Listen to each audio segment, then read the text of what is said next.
ప్రస్తుత ముఖ్యమంత్రి నారా చంద్రబాబు నాయుడు గారు ఈవీఎంలు ట్యాంపర్ చేసే అవకాశం ఉంది కాబట్టి ఈవీఎంలు పనికిరావని పెద్ద ఉద్యమం చేశారు. మీకు గుర్తుండే ఉంటుంది. దేశవ్యాప్తంగా తిరిగారు. మొట్టమొదటి చంద్రబాబు నాయుడు గారే ఈవీఎంలను ట్యాంపర్ చేసే అవకాశం ఉందని ఈ ప్రపంచానికి తెలియపరిచినటువంటి వ్యక్తి. ఆ తర్వాత ఆయన ఫైట్ చేశారు. ఎలక్షన్ కమిషన్కి వాళ్ళని రిప్రజెంటేషన్ చేశారు. అప్పుడే ఈ వీవీప్యాట్ వచ్చింది. అంతకుముందు వీవీప్యాట్ లేదు. మనం బటన్ నొక్కితే మనం ఏ గుర్తుకైతే వేశామో ఆ గుర్తు అలా డిస్ప్లే అవుతుంది. నేను ఫ్యాన్ గుర్తుకు వేసాను అనుకోండి, ఒక కాగితం అట్ట వస్తుంది, ఫ్యాన్ కనపడింది. మీరు కూడా చూసుంటారు. ఊరిగా తర్వాత కట్ అయిపోతుంది. ఈవీ ప్యాడ్లన్నీ ఆ బాక్స్లో పడతాయి. ఒక బూత్లో ఫర్ ఎగ్జాంపుల్ నాకు 50 ఓట్లు పడ్డాయి, నా ప్రత్యర్థికి 150 పడ్డాయి. ఖచ్చితంగా ఈ వీవీ మిషన్ ఎంత ఉందో అక్కడ వీవీప్యాట్ కనపడాలి. అప్పుడే మ్యాచ్ అవ్వాలి. మ్యాచ్ అయినప్పుడే కాన్ఫిడెన్స్ వస్తుంది.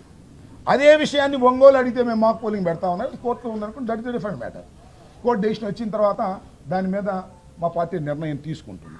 కాబట్టి దెర్ ఇస్ సో ఎన్నో డౌట్స్ క్రియేట్ అవుతున్నాయి. ఎలక్షన్ అయిపోయిన తర్వాత ఏదో జరిగిందనేటువంటి భావన ప్రజల్లో కలుగుతూ ఉన్నది. ఈ ఏదో జరిగిందనే భావన కలుగుతున్నటువంటి ప్రజల్ని లేదా వివిధ సంఘాలని లేదా వివిధ పార్టీలని వాటన్నిటికీ సమాధానం చెప్పవలసినటువంటి బాధ్యత ఎలక్షన్ కమిషన్కు ఉంది. ఆ బాధ్యతను సక్రమంగా నిర్వర్తించకపోతే, ఆ డౌట్స్ అన్ని తీర్చకపోతే ఏదో జరిగిందనేటువంటి ప్రమాదం, ప్రజాస్వామ్యానికి ప్రమాదం వచ్చిందనేటువంటి భావన కలిగేటువంటి అవకాశం ఉంది. అందువల్ల మేము వారికి రిప్రజెంటేషన్ ఇచ్చాం.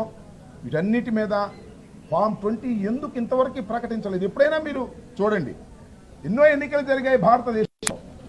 ఎప్పుడూ కూడా ఫైనల్ ఫిగర్స్ ప్రకటించడానికి ఇంత సమయం తీసుకోలేదనేది మా అభిప్రాయం. ఈ రోజు కూడా ఫైనల్ ఫిగర్ చెప్పేటటువంటి పరిస్థితుల్లో లేరు అంటే ఏదో జరిగిందేమో అనేటువంటి భావన కలుగుతా ఉన్నది.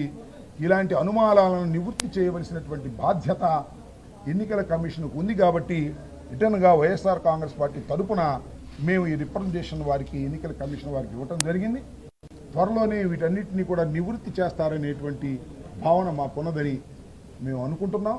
వారు చేయకపోతే ప్రజాస్వామ్యం ప్రమాదంలో పడిందనేటువంటి భావన దేశవ్యాప్తంగా వచ్చేటటువంటి అవకాశం ఉన్నది.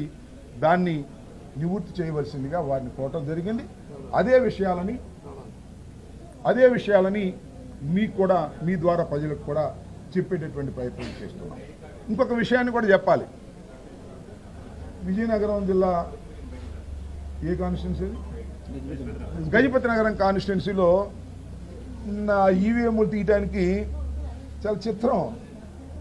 వెళ్తే కలెక్టర్ అంతా అక్కడే ఉన్నారంట, తాళాలు లేవంట. ఏమైంది తాళాలు? ఎక్కడికి వెళ్ళి తాళాలు? మిస్ప్లేస్ అయినాయా? ఎవరన్నా తీసుకుపోయారా? 2 గంటలు కలెక్టర్ గారే వెయిట్ చేశారంట తాళాల కోసం.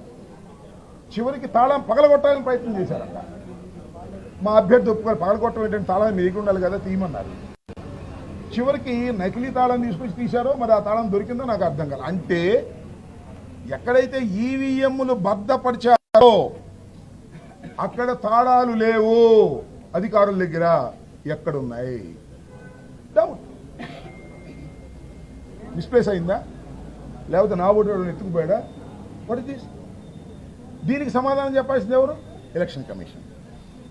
ఇండిపెండెంట్ అథారిటీ, రాజ్యాంగ వ్యవస్థ, అకౌంటబిలిటీ ఉన్నటువంటి ఎన్నికల కమిషన్ దీనికి సమాధానం చెప్పవలసినటువంటి అవసరం ఉన్నది. అనుమానాలను తీర్చవలసినటువంటి అవసరం ఉన్నది. గొడవ దగ్గరికి వెళ్తే తాళాలు లేని పరిస్థితి, బ్యాటరీ ఏమో హైక్ ఉన్నటువంటి పరిస్థితి, వీవీప్యాట్లతో సరిపోచి లెక్కయమంటే లెక్కయమనేటువంటి పరిస్థితి చూస్తున్నప్పుడు ఎన్నికల కమిషన్ యొక్క అథారిటీ మీద అనుమానాలు కలిగేటువంటి అవకాశం ఉంది. కాబట్టి వాటినన్నింటినీ నివృత్తి చేయవలసిందిగా ఈ రోజున ఎన్నికల కమిషన్ ఆఫ్ ఇండియా ఆంధ్రప్రదేశ్ని వచ్చి మేమందరం కూడా వెళ్ళి విటనపూర్వకంగా ఒక దరఖాస్తుని, ఒక రిప్రజెంటేషన్ని వారికి ఇవ్వడం జరిగింది. త్వరలో ఈ డౌట్స్ అన్నీ కూడా క్లారిఫై చేసి ప్రజాస్వామ్యాన్ని కాపాడటంతో పాటు ఎన్నికల కమిషన్ నిష్పక్షపాతంగా వ్యవహరించిందనేటువంటి భావన దేశవ్యాప్తంగా ప్రజల్లో కలిగే విధంగా ప్రవర్తించగలరని మేము భావిస్తూ ఉన్నాం.